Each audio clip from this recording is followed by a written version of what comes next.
Hello everyone, আজ দুপুরে যে তরকারিটা করব চলো তোমাদের সাথে সেটা শেয়ার করি।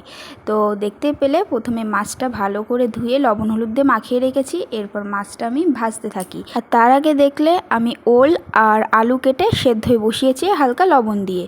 তো দেখো অনেকটাই কিন্তু ফুটে এসছে। এবার আমি এটাকে অফ করে আবারও কিছুক্ষণের জন্য ঢেকে রাখবো। আর তারপর এটা ভালো করে আমি ভেজে নেব।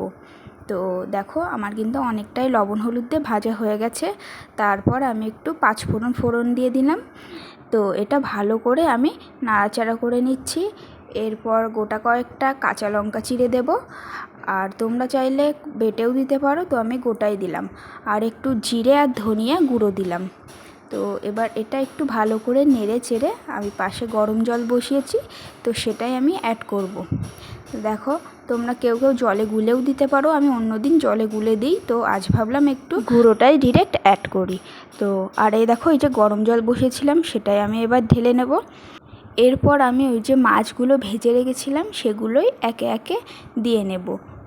তো দেখো সে মাছগুলোই কিন্তু দিয়ে নিলাম। তো তোমরা ওল খেতে কে কে ভালোবাসো কমেন্টে জানো। আর এটা কিন্তু সেই আগের দিনের ওই ওলটাই, তো কিছুটা রেখে দিয়েছিলাম, তো সেটাই।